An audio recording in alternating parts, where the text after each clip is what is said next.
In this video, I will cover every single set that is expected to retire in 2020 and provide recommendations on which ones I think are worth your investment dollars. Stonewars posted a list of sets they believe will be retiring soon, link in the description below, and since they have a pretty solid track record, I used their list as a guide when creating this video. I'll be covering every single theme in alphabetical order, so if you want to skip to a specific theme, I will have timestamped links in the description below. Without further ado, let's get into the list. Architecture. There are a lot of great architecture sets retiring this year, starting with Las Vegas and Shanghai. These both have high probability of retirement, and based on the performance of other sets from the Skyline series, I'm estimating 50 to 100% growth in 1 year. There are two other sets that have a medium probability of retirement from the Skyline series, New York City and London. I don't expect the same gains for these since they've been on the market for far longer than Las Vegas and Shanghai, but still worth a look. The Statue of Liberty also has medium probability of retirement, and based on other sets from the Landmark series, I'm only expecting 10 to 30% growth here in 1 year. The last set to watch out for is San Francisco, low probability of retirement, but it's right on the cusp of average shelf life. If it did retire, I would expect major gains here, at least 100%. Boost. There's one set to talk about here, the Star Wars Boost Droid Commander. There's a high probability of retirement, but I'm estimating only 10 to 20% growth in 1 year based on similar sets like Mindstorms. BrickHeadz. It appears that most of the seasonal BrickHeadz are on the way out, but I'm not expecting high gains here based on performance of similar sets. One BrickHead to look out for is Kylo Ren and Sith Trooper. It has a high probability of retirement and should perform better than the seasonal stuff. City. There are a bunch of City sets retiring, but these rarely see large returns. I'm recommending passing on all of these unless there's something that really jumps out at you. Classic. Same deal here as City sets. Feel free to check out the sets retiring, but based on past performance, you should only expect 10 to 20% gains at the 1 year mark. Creator 3-in-1, and continuing the trend from City and Classic, you'll be hard pressed to get a large return from Creator 3-in-1. I'm recommending passing on these, but if something really catches your eye, by all means go for it. Creator Expert. All right, back to the good stuff. The top set that people will be looking at this year is definitely Downtown Diner. This is already tricky to get a hold of, and it has a high probability of retirement. I'm anticipating a 30 to 50% return at the 1 year mark, so pretty good, but honestly not the best on this list. I'm also expecting Assembly Square to reach retirement this year as well, but with a longer shelf life, I'm expecting a little bit lower than Downtown Diner. The Volkswagen Beetle has a high probability of retirement, and it should see 30 to 50% growth in 1 year based on other sets in the vehicle series.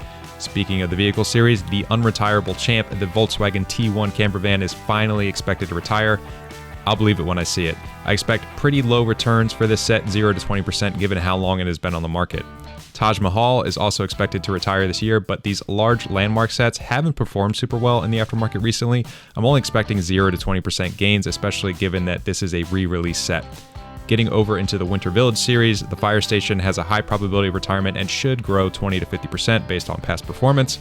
Now for some sleepers. The roller coaster has a medium probability of retirement given its shelf life, and I'm estimating 30 to 70% growth if it did retire this year.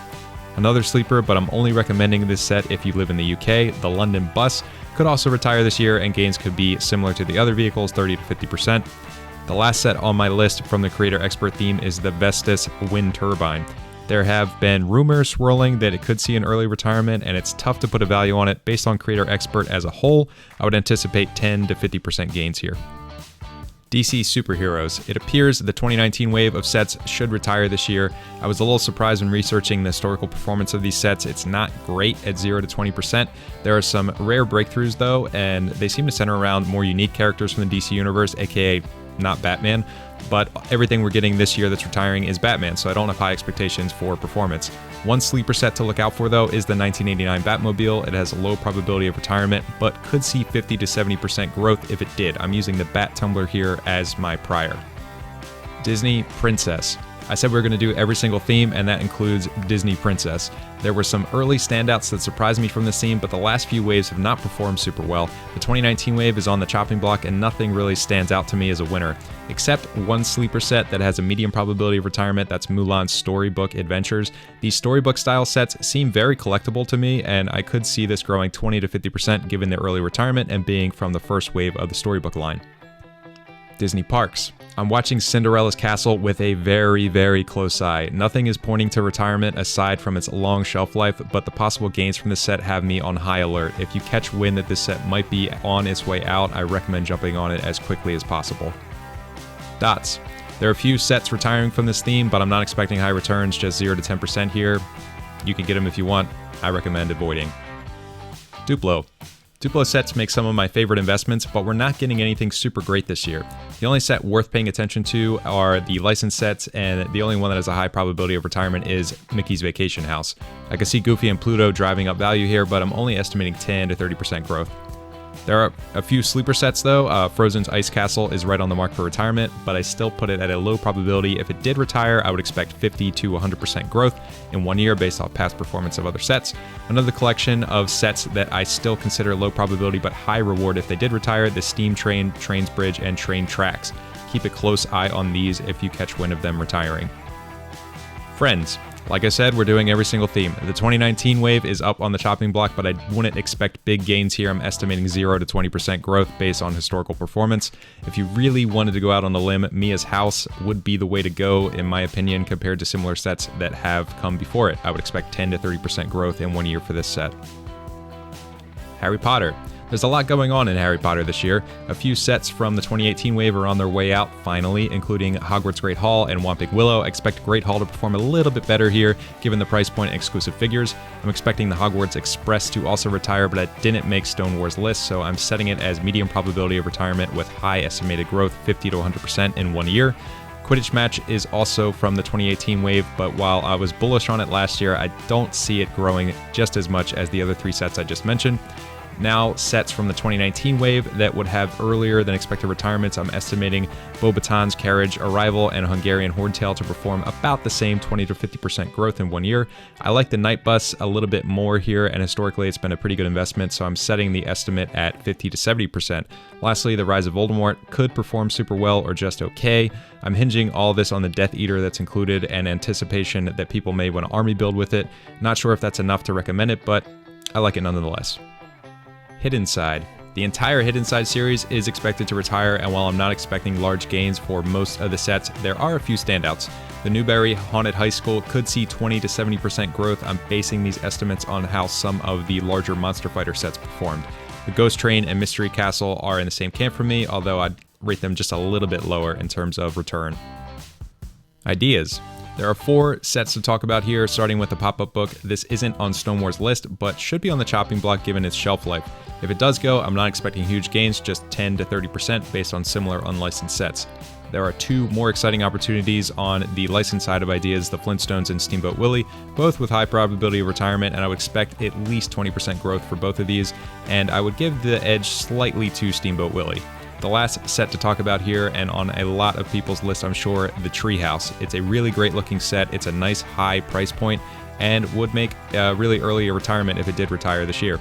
It's hard to find this set now, unfortunately, but if you can find it, I would recommend grabbing it. I'm expecting 50 to 100% growth here in 1 year. I'm largely using the old fishing store as my prior here.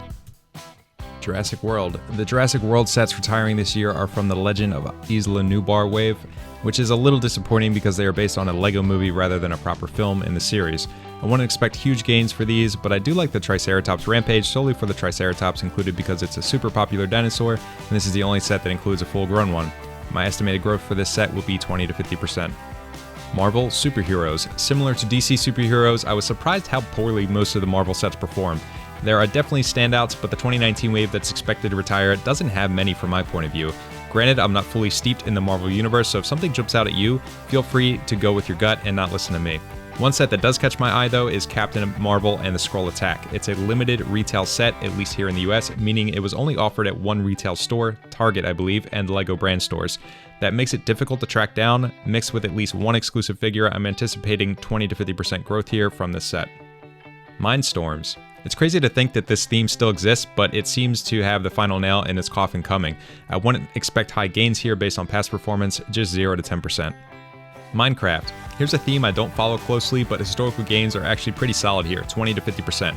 The remainder of the 2018 wave is expected to retire, and a few of the big fig sets. I would lean towards the minifig scale sets rather than the big figs because there are no priors to go off of for the big fig sets. Ninjago. Here's another theme that I don't follow closely, and it doesn't appear that most recent waves have performed very well, just 0 to 20% in 1 year.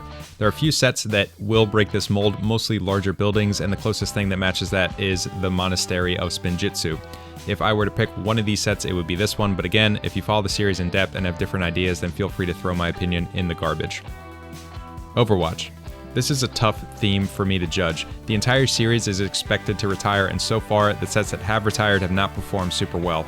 I'm not expecting huge gains here, just 0 to 20%, but I don't have great historical context to go off of, so if you think differently, go with your gut. Speed Champions, another theme I don't collect or follow closely, but just like Minecraft, performs nicely in the aftermarket. I'm expecting most of the 2019 wave to retire, even though only the Mini Cooper S Rally is on Stonewar's list.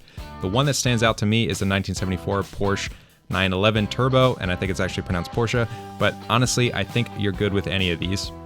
Star Wars. We're finally talking about Star Wars, but let me temper your expectations. Most of the 2019 wave is expected to retire, but Star Wars investing is like a minefield. Sets from the sequel trilogy have not performed well at all. I was actually super surprised doing research for this video that sets from episodes 2 and episode 3, as well as the Clone Wars, have been performing the best, even better than the original trilogy. I'm starting to understand why, as I've just recently dipped into the Clone Wars show, which is actually pretty good. With all that in mind, there are only a few specific recommendations I can make for this year. The Death Star from 2016 is finally expected to retire, but Ultimate Collector Series sets are not what they used to be. I only expect 10 to 30% growth here based on recent performance and the previous Death Star that this set is based on. The AT-AP Walker is a standout for me. I'm anticipating 20 to 50% growth here, similar to other prequel sets.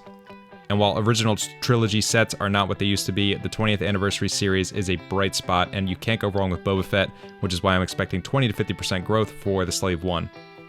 I do have one sleeper set for Star Wars, the AT-ST Raider from The Mandalorian. It's not on Stonewar's list, but I expect it to retire based on shelf life, and if it did, I could see it growing 20 to 50% in 1 year. Stranger Things. Less of a theme and more of a standalone release. I expected this set to retire this year, but Stone Wars does not. Keep your eye out, although I'm not positive on growth. It could be anywhere from 30 to 100%. Technic. All right, 3 more themes to go, and one that I have no business talking about, Technic. The last time I touched a Technic set, I think I was 10 years old. Doing a little bit of research, these sets typically don't grow in value all that much, aside from a few standouts. One such standout could be the Porsche 911 RSR, mainly because its license and its sister set from a few years ago grew 50% in its first year of retirement. Trolls World Tour. 3 sets have been marked for retirement, but they wouldn't be at the top of my investing list. There aren't many priors here, but I just don't see these things gaining more than 20% in 1 year.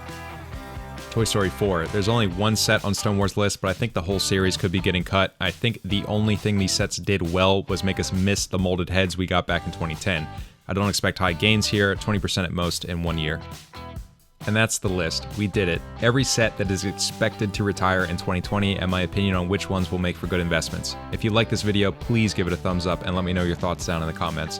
Don't forget to subscribe for more content like this, and you can also check out our podcast for more LEGO investing discussions that you won't get here on YouTube. Just search for the Toy Talk Guys in your podcast app of choice or click the link in the description below.